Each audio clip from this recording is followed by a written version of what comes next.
Salut à tous, bienvenue dans cette nouvelle vidéo. Il y a un an j'ai sorti la vidéo mon setup vidéo 2020. Donc aujourd'hui un an plus tard je vous présente mon setup vidéo 2021 car il a bien changé.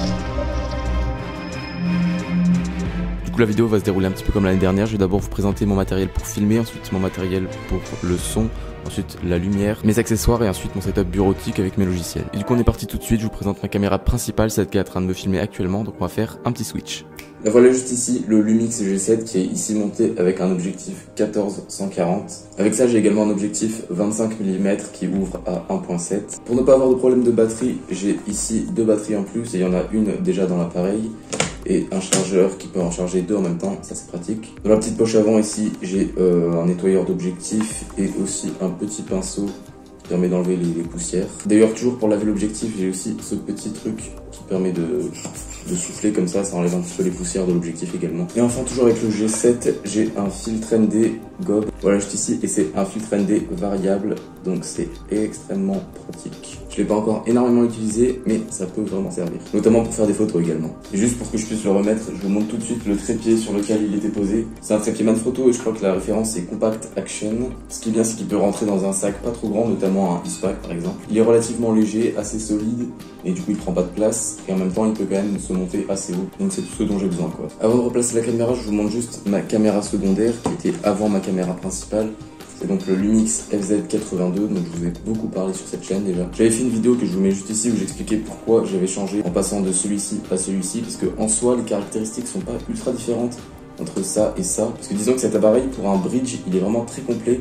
Donc moi j'ai vraiment exploré toutes ses capacités et je peux vous dire que pour un débutant c'est déjà énorme tout ce que ça peut faire, on va dire. Étant donné que je me professionnalisais un petit peu, voilà, fallait que je passe quand même sur autre chose. Donc là je suis sur un hybride et disons que ça change quand même pas mal de choses. Du coup je vais pas vous lister les caractéristiques parce que c'est pas vraiment le but de cette vidéo, mais bon c'est quand même l'objectif qui fait la différence. Voilà, on repasse donc sur la caméra principale et du coup pendant que je vous présentais mes deux appareils, c'était mon téléphone qui était en train de filmer. Donc c'est le Xiaomi Redmi Note 9 Pro, téléphone que j'ai acheté très récemment et au départ c'était pas prévu que j'achète un nouveau téléphone, mais je vous expliquerai plus tard pourquoi j'ai fait ça. En tout cas voilà, je suis passé du Samsung Galaxy J5 juste ici au Xiaomi Redmi Note 9 Pro juste là. D'ailleurs s'il y en a qui regardent cette vidéo parce qu'ils veulent se lancer dans la vidéo justement, sachez qu'un téléphone de ce type peut très bien faire l'affaire. C'est un téléphone de moyenne gamme, mais franchement ça fait du 4K, c'est stabilisé, ça fait du grand angle, ça fait du slow motion, ça fait du time-lapse, enfin c'est déjà énorme quoi. Surtout il faut pas oublier qu'il n'y a pas que l'appareil qui fait la vidéo, il y a surtout l'éclairage et le son qui va avec. Voilà, en tout cas on peut considérer ça comme ma troisième caméra. Ensuite quatrième caméra, la GoPro Hero 5, donc elle commence un tout petit peu à se faire vieille effectivement,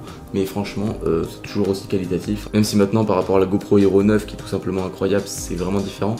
Et franchement ça fait très bien l'affaire encore. Avec cette GoPro j'ai toujours les mêmes accessoires, j'en ai pas racheté plus, donc voilà, un peu de tout, des harnais, pour que ça flotte, des ventouses, ça c'est pour la tête, un petit trépied, une perche à selfie, enfin tout ce qui est nécessaire pour accrocher la GoPro n'importe où quoi. Et enfin mon dernier moyen de filmer, le plus récent et le plus incroyable, le DJI Mavic Air 2. Ce drone tout simplement fou que j'ai depuis Noël, j'ai pas encore beaucoup testé, mais franchement de ce que j'ai vu, c'est fou. J'ai déjà fait une vidéo où je le personnalise, donc je vous la mettrai juste ici si ça vous intéresse, parce qu'au départ il est tout gris, donc voilà, pour ceux qui connaissent, vous voyez bien qu'il est différent des autres. Je sais pas si vous avez remarqué, mais le design du drone s'approche quand même vraiment beaucoup de mon pull. Je sais pas si c'est une coïncidence, mais c'est stylé je trouve. Et ce drone je l'ai pris avec le pack qui s'appelle Fly More Combo, donc en gros ça permet d'avoir deux batteries en plus, donc ça c'est vraiment cool, parce qu'étant donné qu'une batterie ça dure environ une demi-heure, disons qu'en moyenne je peux faire 1h20 de vol avec 3 batteries quoi. Et avec ça il y a également un petit pack de 3 filtres ND que vous pouvez voir juste ici. Je m'en suis servi que d'un pour l'instant, mais franchement ça peut être très pratique aussi. Pour le moment j'ai pas encore testé toutes ses capacités et on va dire que je suis un débutant, un peu plus que débutant, mais voilà en termes de drone. Mais en tout cas je peux vous dire qu'avec ça il y a du lourd qui va arriver dans les prochains mois. Et du coup tout à l'heure je vous avais dit que j'avais pas prévu d'acheter ce téléphone au départ, et bien c'est tout simplement parce que sur mon ancien téléphone, quand j'ai reçu le drone, je me suis dit ok bon moi je vais télécharger l'application pour piloter le Mavic Air 2 qui s'appelle DJI Fly. Donc je suis allé sur le Play Store tranquillement, j'ai tapé DJI Fly, je l'ai pas trouvé, je me suis dit ok bizarre. Je suis allé sur internet, je me suis dit je vais essayer de le télécharger depuis internet. Impossible. Et finalement je me suis rendu compte que c'était tout simplement pas compatible avec mon appareil parce qu'il était trop vieux. Alors trop vieux, il date de 2017. Pour DJI c'est un téléphone avec une version d'Android trop vieille, du coup c'était pas possible. Bon après effectivement il commençait à se faire vieux, donc j'avais quand même prévu d'en racheter un d'ici peu. Mais voilà, du coup j'ai quand même dû m'empresser d'en racheter un juste pour faire piloter le drone au départ. Ok, maintenant on va passer au son. Alors l'année dernière j'avais pas de micro externe parce que je vous avais expliqué que sur mon ancien appareil, le Lumix LZ82, il n'y avait pas de prise jack, donc ça ne servait à rien. Et vu que maintenant j'ai le Lumix G7 avec une prise jack, j'ai en partie le micro Rode Video Mic Go juste ici. Il peut servir un petit peu pour tout, en tout cas c'est très pratique parce qu'il se fixe sur l'appareil, ça se branche directement dessus.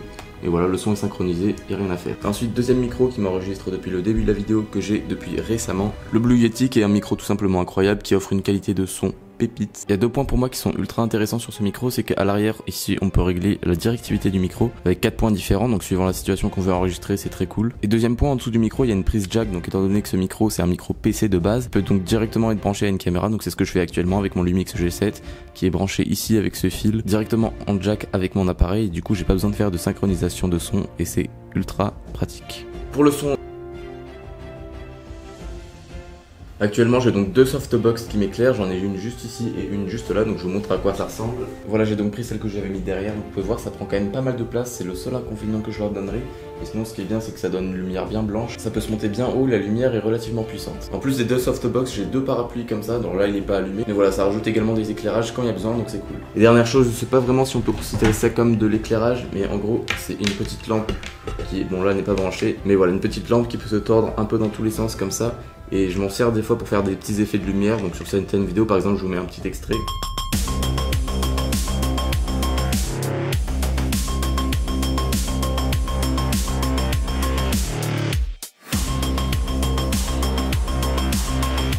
Voilà, j'avais fait ces effets de lumière avec cette lampe, vu qu'elle se manie assez facilement, ça peut être pratique pour ce genre de choses. J'avais oublié de préciser tout à l'heure, mais ça c'est le deuxième trépied qui me filmait tout à l'heure avec mon téléphone qui était branché là-dessus. Pas vous donner la référence parce qu'il est vieux et pas ouf, mais voilà. C'est quand même cool d'avoir deux trépieds si jamais je dois faire une vidéo où je fais double cam. Et on peut passer au dernier accessoire qui n'a pas non plus changé depuis l'année dernière. C'est donc ce petit stabilisateur mécanique Neewer. Alors actuellement ce genre de stabilisateur c'est quand même vraiment pas ouf, donc je vais bientôt passer à de l'électronique. Je pense que je vais soit passer au DJI RS2 ou au RSC2, un truc dans le genre. Parce que ça concrètement, ok, ça marche un peu, mais c'est pas la folie quoi. Pour mon matériel vidéo de tournage, on est bon, on va donc pouvoir passer maintenant sur le bureau. Au niveau de ma configuration, ça n'a pas changé, donc je vous le fais très vite. Ryzen 5 2600X, 1080 Ti, 16 Go de RAM, 2 Tera HDD, 500 Go SSD. Si vous voulez, j'ai fait une vidéo où je construis le PC. Du coup, pour l'instant, rien n'a changé, mais je vais bientôt rajouter un nouveau SSD plus rapide, où j'installerai Windows et mes logiciels dessus, et sur mon SSD que j'ai actuellement, je mettrai tous mes rushs, comme ça pour les montages, ce sera plus rapide. Clavier, souris, casque, ça n'a pas changé, mais de toute façon, on s'en fout un peu. Écran, par contre, c'est totalement différent, j'ai plus une grande télé horrible et un petit écran tout pourri. Ici j'ai un écran 22 ou 23 pouces, je sais plus, Acer SA230,